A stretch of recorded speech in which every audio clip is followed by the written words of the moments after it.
Assalamualaikum warahmatullahi wabarakatuh. Salam Om Swastiastu, Namo Buddhaya, salam kebajikan bagi kita semua. Kali ini kita membahas materi tentang presentasi tugas kelompok. Kami dari kelompok 9 dengan tema teknologi akan memaparkan beberapa aspek-aspek yang kita lakukan penelitian. Sebelum kita mengenal aspek-aspek tersebut, sebelum ke isinya, kita akan perkenalkan dulu dengan anggota kelompok. Yang pertama saya sendiri Muhammad Nurhain dengan NIM 548, yang kedua ada teman saya Rosa Mufrida dengan NIM 557, yang ketiga ada Syahria Damayanti dengan NIM 571, yang keempat ada Mas Agung Riswanda dengan NIM 618. Yang pertama kita mengenai gambaran umum. Jadi produk yang kita gunakan atau produk kami itu yaitu inovasi Grand Teknologi Motorbit memberikan manfaat signifikan dalam pengisian daya gadget. Nah, untuk inovasi tersebut atau produk tersebut itu bisa membantu para ojek online untuk mendapatkan akses listrik untuk mengecas HP yang digunakan oleh para ojek online tersebut. Nah, sedangkan untuk kita panel surya ini menggunakan sinar matahari untuk dijadikan sebuah listrik. Nah, listrik nanti tadi yang akan digunakan kepada para ojek online untuk mencajar gadget atau HP-nya. Yang kedua mengenai pasar dan pemasarannya. Ya, kita ada 3. Yang pertama ada segmentasi, targeting, dan positioning. Sedangkan untuk segmentasi pada produk ini, yang pertama adalah yang di usia 18-50 tahun. Pada segmentasi demografis tersebut, ini merupakan rata-rata para ojek online. Rata-rata umur para ojek online yang sudah mendapatkan perizinan.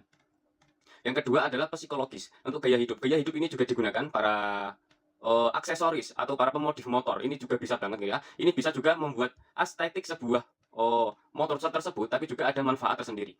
Selanjutnya ada targeting. Untuk targeting ini itu sebenarnya itu ada satu saja, yaitu di segmen atau target yang kita gunakan adalah para ojek online, yaitu ada Grab, Gojek, Maxim, sama ShopeeFood juga bisa. Yang ketiga ada positioning. Positioning ini adalah kita memberikan tagline. Kita memberikan tagline yang indah. Yang pertama adalah sinar green atau teknologi hijau panel surya yang mengubah tenaga sinar matahari jadi listrik untuk pengisian daya baterai gadget. Selanjutnya ada peluang dan pasar. Peluang dan pasar ini kita ada 3. Yang pertama adalah analisis kondisi pasar saat sekarang ini. Yang kedua adalah potensi pasar. Yang ketiga adalah estimasi pasar yang akan datang. Yang untuk kondisi pasar saat ini berkembang dengan kesadaran energi terbarukan dan permintaan perangkat portable. Ini juga termasuk dalam perangkat portable karena kita menggunakan untuk simple dan mudah digunakan kapan saja. Terutama kita digunakannya untuk produk ini itu di siang hari ya, di siang hari. Potensi pasar ini sangat besar. Potensi pasar ini sangat besar para ojek online. Kata rata-rata ojek online ini sekarang sudah mencapai 55% ya, mempunyai 50% pekerjaan yang menetap. Atau yang ketiga adalah estimasi masa depan. Untuk estimasi masa depan kita menggunakan analisis data yang sekarang ini. Yang kita gunakan adalah perkiraan saja. Kita menggunakan perkiraan seukur dengan perkembangan zaman ini. Perkembangan zaman ini yang pekerja Grab atau ojek online itu semakin meningkat dan para pengguna HP atau gadget itu semakin meningkat. Ini juga mempengaruhi dari produk-produk tersebut. Aspek ekonomi dan lingkungan, manfaat kegiatan. Yang pertama, dengan memanfaatkan panel surya dapat membantu para ojek online mendapatkan listrik tambahan saat berkendara. Yang kedua, dapat mengembangkan kreativitas mahasiswa dalam hal teknologi terbarukan. Yang ketiga, dapat menambah nilai jual hingga menghasilkan pendapatan.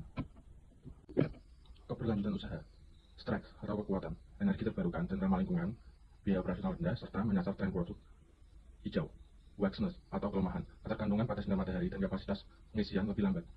Oportunitas atau peluang, dukungan pemerintah untuk energi terbarukan dan kemajuan teknologi surya. Threats atau ancaman, persaingan dari teknologi pengisian alternatif, perubahan kebijakan energi, kemajuan teknologi baterai lain, masalah rantai pasokan panel surya. Tinjauan AMDAL. Yang pertama, identifikasi proyek, mengidentifikasi jenis proyek, lokasi, skala, teknologi yang digunakan, dan aktivitas utama. Yang kedua, identifikasi dampak potensial, menilai dampak proyek terhadap lingkungan fisik, yaitu udara, air, tanah, biologi, flora, dan fauna, dan sosial ekonomi, masyarakat, budaya, ekonomi lokal.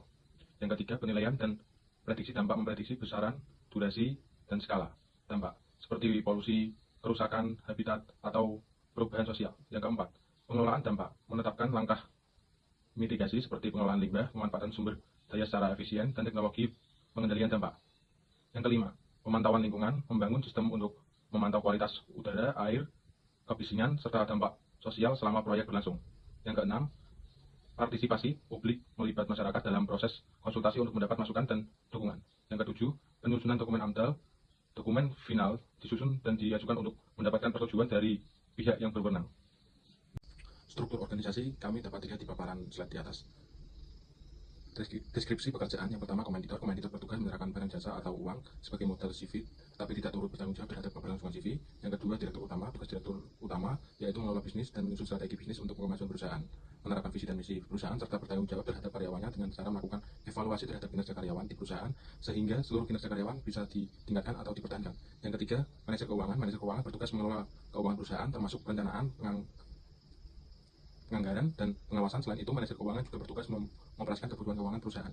Yang keempat, manajer pemasaran. Manajer pemasaran bertugas melakukan kegiatan pemasaran produk, menilai kondisi pasar, dan mengidentifikasi peluang penjualan yang sedang berjalan dan prospek ke depan, serta menangani masalah dan mampu memberikan solusi terhadap kepuasan konsumen. Mengelola keuangan perusahaan termasuk perencanaan, penganggaran, dan pengawasan. Yang keempat, manajer produksi. Manajer produksi bertugas merencanakan dan menyusun jadwal produksi, memastikan stok bahan baku memadai, mengembangkan dan menerapkan metode produksi, mengoptimalkan peralatan untuk meningkatkan produktivitas, serta mengawasi proses produksi sesuai standar kualitas dan biaya. Yang kelima, manajer SDM. Tugas dari manajer SDM adalah mengawasi segala hal yang berkaitan dengan perekrutan, wawancara, serta pelatihan perusahaan.